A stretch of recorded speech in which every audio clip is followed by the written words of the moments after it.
El Ayuntamiento de Nerva ha inaugurado un mural conmemorativo en homenaje a los 14 onubenses que fueron asesinados en los campos de concentración nazis durante la Segunda Guerra Mundial.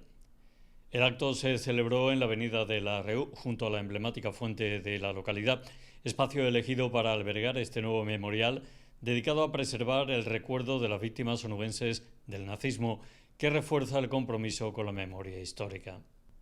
El acto contó con la participación de representantes municipales, responsables políticos, entre los que se encontraba el alcalde del Campillo, Juan Carlos Jiménez, y vecinos que quisieron sumarse a este reconocimiento público. El homenaje tuvo como objetivo recordar a quienes sufrieron la deportación y la persecución del régimen nazi, así como mantener viva la memoria de estos hechos históricos. El concejal de Memoria Histórica del Ayuntamiento de Nerva, Juan Carlos Domínguez Cerrato, fue el encargado de abrir el acto. Durante su intervención recordó que cada 5 de mayo se conmemora en España el Día de Homenaje a los españoles deportados y fallecidos en campos de concentración y a todas las víctimas del nazismo, una fecha instaurada oficialmente por el Consejo de Ministros en 2019. Buenas tardes. El 26 de abril de 2019, el Consejo de Ministros acordó instaurar el 5 de mayo como día de homenaje a los españoles deportados y fallecidos en Mauthausen y en otros campos y a todas las víctimas del nazismo en España.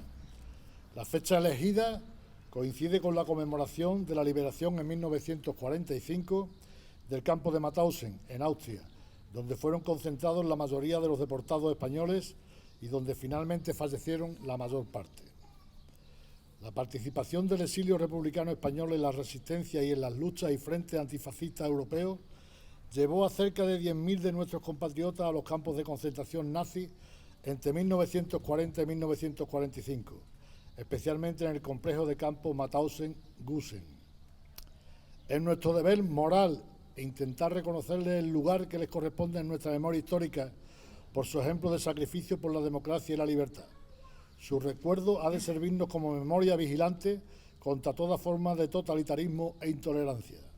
Este año, cuando se cumple el 81 aniversario de la liberación del campo de Mauthausen y de otros campos por las tropas aliadas, el Ayuntamiento de Nerva quiere hacer público el testimonio de su más profunda admiración y gratitud por el legado democrático y ético que los españoles deportados a los campos nazis han dejado en nuestro país por su defensa de los valores universales de libertad, igualdad y pluralismo. A continuación, vamos a escuchar una canción famosa en todos los actos memorialistas, se llama La Memoria, y posteriormente tomarán la palabra representantes de Izquierda Unida, del PSOE y el alcalde de Nerva. Finalmente terminaremos el acto de inauguración de este monumento memorialista con una ofrenda floral. Muchas gracias. Posteriormente tomaron la palabra los representantes locales de Izquierda Unida, Joaquín Santos, y del PSOE, Josema Domínguez, además del alcalde de Nerva, José Luis Lozano. En sus intervenciones trasladaron palabras de reconocimiento hacia las personas homenajeadas y recordaron los difíciles episodios vividos durante aquellos años marcados por la represión, la deportación y la guerra. Hola, buenas tardes. Bueno, primero pedir disculpas porque tenía que estar aquí nuestra concejala, Carmen Contreras, pero bueno, que por motivos de trabajo no puede estar en este día hoy aquí. Después de la canción que acabamos de escuchar, parece que sobran ya casi todas las palabras, pero bueno, para decir algo. Lo que hace unos años podría haber sido hoy un acto de reconocimiento a estas personas que dieron, muchas veces dice dieron la vida, no dieron la vida, se la quitaron, tanto en los campos ahí como pasó aquí en la fosa, en fin, en lo que todos sabemos que ocurrió. Y digo que hace unos años pues podría haber sido un reconocimiento a estas personas, hoy no. Hoy todo el tema de memoria no es memoria pasada, es memoria presente. La canción lo deja muy claro, son cosas que están ocurriendo hoy. Y si no echamos, y si estos actos no nos sirven, no con lo que ocurrió, sino para que nos sirva para prevenir lo que puede ocurrir, malamente vamos. Basta poner telediario todos los días, basta ver lo que está ocurriendo en Palestina, basta ver lo que está ocurriendo en Sudamérica, basta ver lo que puede ocurrir aquí en España con las maldiciones, con todo lo que están echando por esa boquita, los medios de comunicación y todo lo que no son.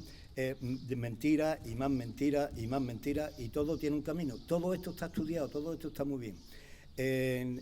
La semana pasada, pues, estuve en Bilbao, y es la segunda vez que iba a Bilbao, pero esta vez no podía venirme sin ir a Guernica. Y fui a Guernica, estuve visitando todo lo que hay allí, y no es ni más ni menos que un ensayo. Guernica fue un ensayo, lo mismo que fue un ensayo lo que ocurrió en Nerva, lo que ocurrió en la cuenca minera, es todo un ensayo que después lo utilizaron. Aquí fue el primero, fue el franquismo, pero eso eran los nazis, que es igual que el franquismo, todo lo que está detrás. Y yo, solamente para terminar, que nos sirva este acto como homenaje a estas personas que le quitaron, le arrancaron la vida, pero que sirva para que no nos arranquen la vida a los demás.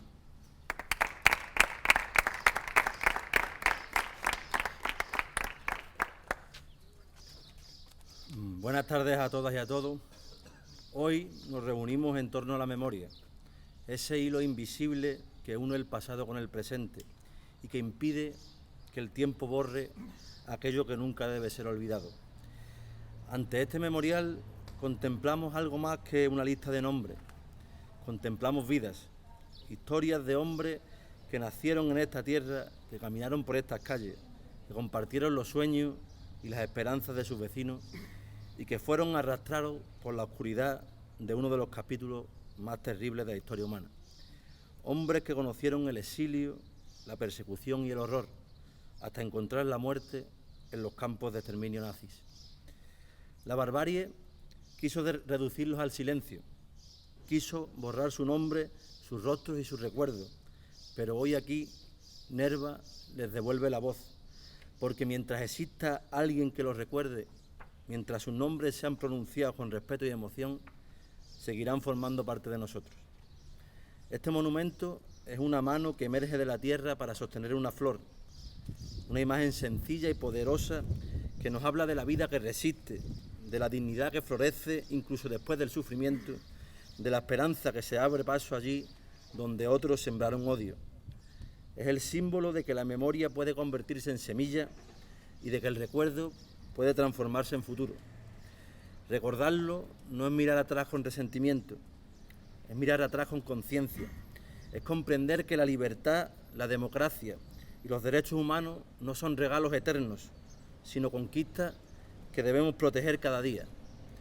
Es enseñar a quienes vienen detrás de que el odio nunca puede ser el camino y que la dignidad humana siempre debe estar por encima de cualquier ideología o fanatismo. Que este lugar sea, desde hoy, un rincón de encuentro con nuestra historia, un espacio para el recuerdo sereno, para la reflexión y para el compromiso, y que cada persona se detenga ante estos nombres, entienda que aquí no solo descansan las víctimas de una tragedia, sino también una lección permanente para toda la humanidad. A ellos, hijos de esta tierra, les ofrecemos hoy nuestro respeto, nuestra gratitud y nuestra memoria, porque el tiempo podrá pasar, pero mientras Nerva los recuerde, nunca dejarán de estar entre nosotros. Muchas gracias.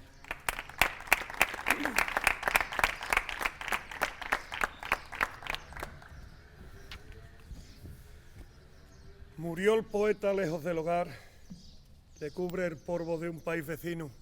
Al alejarse le vieron llorar, caminante no hay camino, se hace camino al andar. Buenas tardes, amigos y amigas. Permítanme un saludo especial para mi amigo Juan Carlos Jiménez Pineda, alcalde del Campillo, que ha tenido a bien acercarse aquí en esta tarde calurosa para acompañarnos en este humilde homenaje. Cada vez va quedando más lejano aquel 22 de enero de 1939 en el que Antonio Machado y su familia partieron hacia Francia ante la inminente ocupación de Barcelona por parte de las fuerzas sublevadas del bando sublevado. Emprendió aquel viaje a bordo de un vehículo del Departamento de Sanidad. Le acompañaba su madre Ana Ruiz, su hermano José, su cuñada Matea Monedero y el escritor Corpus Verga. Formaban parte de una caravana infinita de españoles anónimos que, despojados de sus sueños y entre lágrimas, dejaban atrás a su familia, sus amores, su tierra y con ella el sueño eterno de la justicia social y libertad que encarnaba la República. Aquellos hombres, mujeres, niños y ancianos en mitad del frío y la lluvia observaban la frontera francesa como si se tratase de su particular Shangri-La, como si avanzasen hacia un lugar bucólico en el que, si bien no hallarían la fuente de la eterna de la juventud, sí se reencontrarían con el calor de un hogar, aunque éste fuese provisional, con un sitio donde descansar y recuperarse del agotamiento y la desazón que venían soportando. Sin embargo, aquellas esperanzas resultaron efímeras y nada fue como habían imaginado.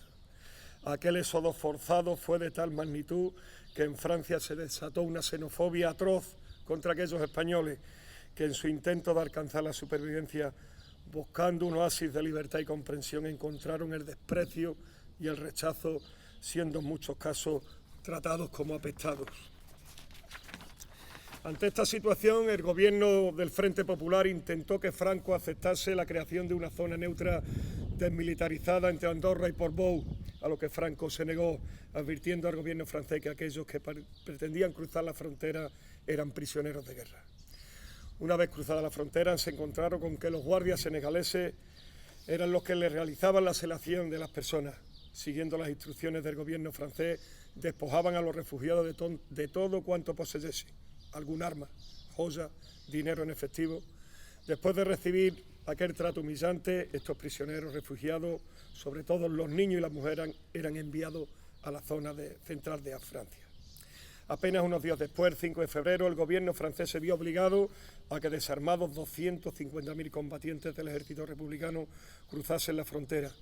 Entre ellos, algunos de los políticos más significativos de la República: Manuel Azaña, Martínez Barrios, Luis Companys, José Aguirre.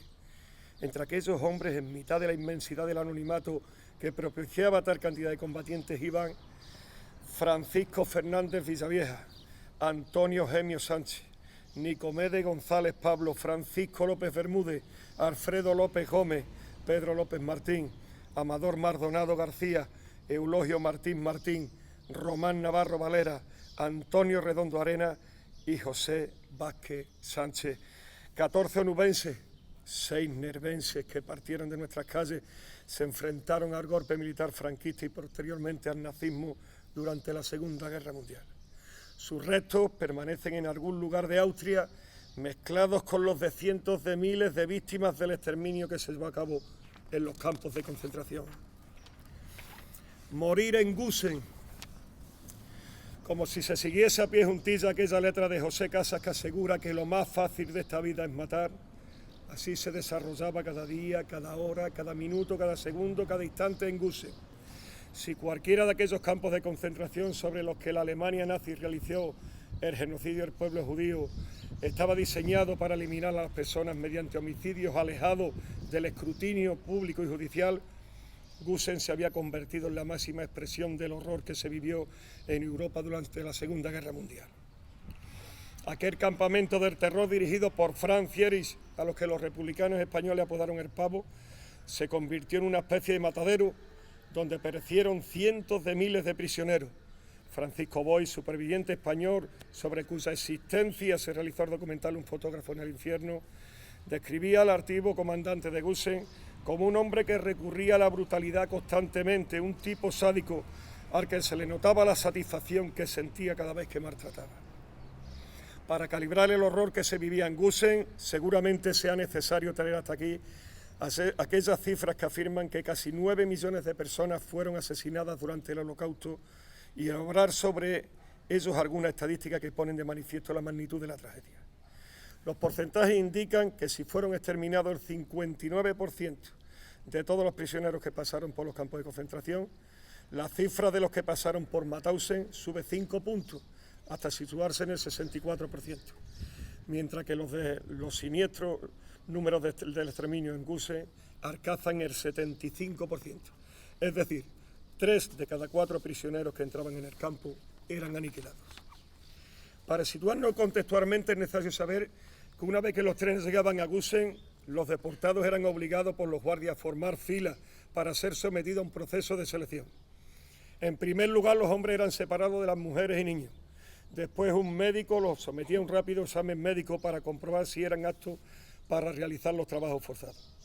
Según hubiese dictaminado el doctor, eran situados a la izquierda o a la derecha sin saber si estaban siendo situados para vivir o para morir. Los bebés, los niños pequeños, las embarazadas, los ancianos y los discapacitados tenían muy pocas posibilidades de salvar esa primera selección y eran asesinados inmediatamente en la cámara de gas. Para evitar que se amotinasen, los guardias les aseguraban que simplemente iban a ducharse para quitarle los piojos. Les indicaban que se desnudasen y que entregaran todos los objetos de valor que les serían posteriormente revueltos. Luego eran conducidos desnudos hacia las duchas y allí eran encerrados, trancando aquellas infranqueables puertas de acero y sometidos al monóxido de carbono o a los efectos del insecticida. Después de que pereciesen, en apenas unos minutos, debido a la falta de oxígeno, otros prisioneros eran forzados a llevar a los cadáveres a una sala cercana donde les cortaban el cabello, los dientes de oro y las amalgamas de plata que tenían en sus dentaduras. Una vez concluidos los despojos eran quemados en unos o enterrados en fosas comunes. Es verdad que el asesinato en la cámara de gas es el más conocido entre todos los métodos de exterminio utilizados en Gusen, pero no era el único. En Gusen podían morir ahorcados o en las celdas de castigo, unas estancias de 7 metros cuadrados en las que los prisioneros no recibían comida ni bebida y acababan muriendo a los 12 días. Podías perecer cayendo desde lo alto de la cantera llamada la pared del paracaidista, de donde eran empujados adrede y con total sangrecía, o flagelados, o azotados, recibiendo sobre su cuerpo 25 latigazos que los mismos torturados debían ir contando en voz alta y en alemán, siendo obligados a reiniciar el castigo en cuanto se equivocaban.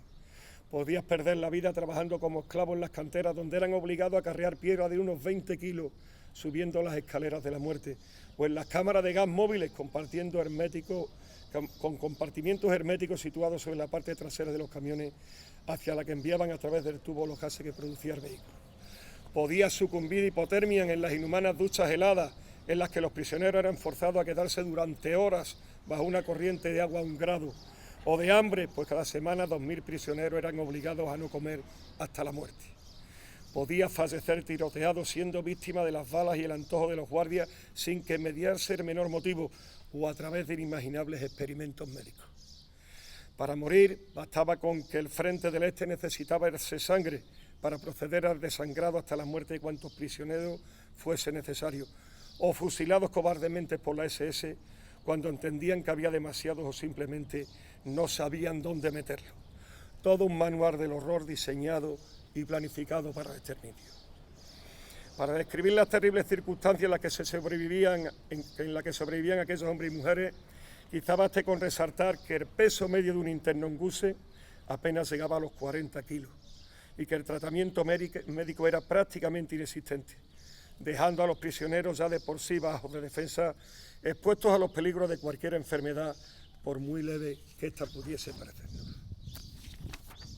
Pero volvamos a hoy, a esta tarde en la que nos juntamos para escenificar en Nerva a través de este mural que su sacrificio no fue en vano, que somos muchos los hombres y mujeres de esta tierra que seguimos abrazados ese inigualable ejemplo de lucha en pos de la libertad, buscando entre sus recuerdos un faro que nos ilumine entre las tinieblas de la supremacía y el totalitarismo. Permítanme que añada que no puede haber mejor sitio que este para albergar este recordatorio. Mejor sitio que esta tierra desde la que emprendió su marcha la columna minera, primera defensa organizada que partió para enfrentarse a Queipo de Llano. Aquí reposan los restos de los hombres y mujeres de Nerva que poblaron la fosa común más grande de la Andalucía rural. Y aquí, donde aún resuenan nítidamente las quejas por la represión sufrida, las voces valientes de la tierra más combativa que jamás ha existido, a través de este mural, los onubenses asesinados en los campos de concentración hallarán el recuerdo eterno que sin duda merecen. Muchísimas gracias.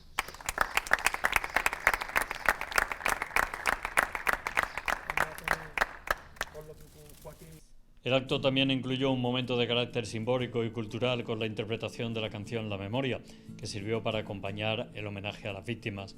La pieza musical puso el acento en la necesidad de conservar el recuerdo de quienes sufrieron la barbarie nazi y de transmitir ese legado a las nuevas generaciones. Y los que en cualquier guerra se cayeron, todo está guardado en la memoria, sueño de la vida y de la historia, el engaño y la complicidad de los sueltos, el indulto y el punto final a las bestias de aquel infierno. Todo está guardado en la memoria, sueño de la vida y de la historia. La memoria despierta para herir a los pueblos dormidos que no la dejan vivir, libre como el viento.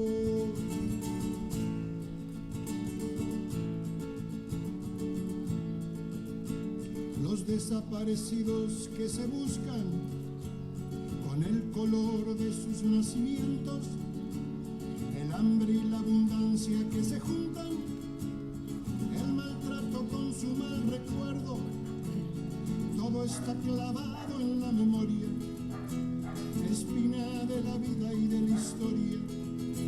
2000 comerían por un año con lo que cuesta un minuto militar. ¿Cuántos dejarían de ser esclavos por el precio de una bomba al mar? Todo está clavado en la memoria, espina de la vida y de la historia. La memoria pincha hasta sangrar a los pueblos que la amarran y no la dejan andar, libre como el viento.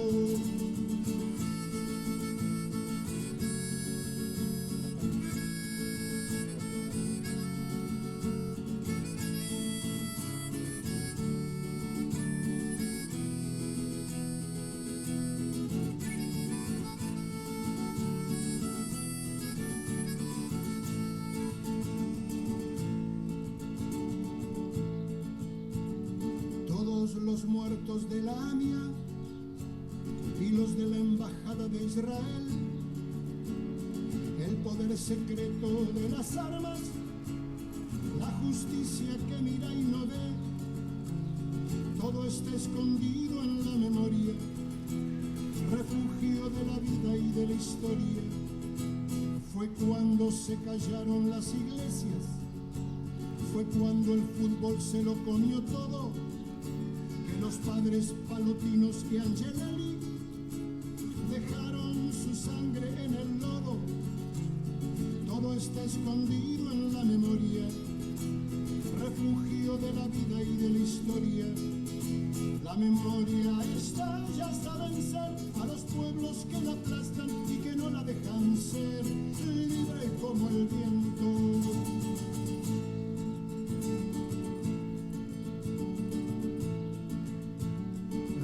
Chico Méndez en Brasil, 150.000 guatemaltecos, los mineros que enfrentan al fusil, represión estudiantil en México, todo está cargado en la memoria, arma de la vida y de la historia.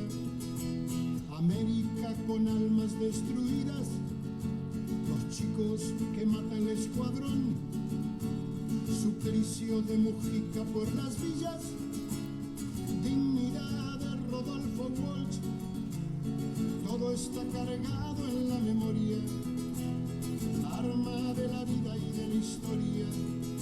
La memoria apunta hasta matar a los pueblos que la callan y no la dejan volar, libre como el viento.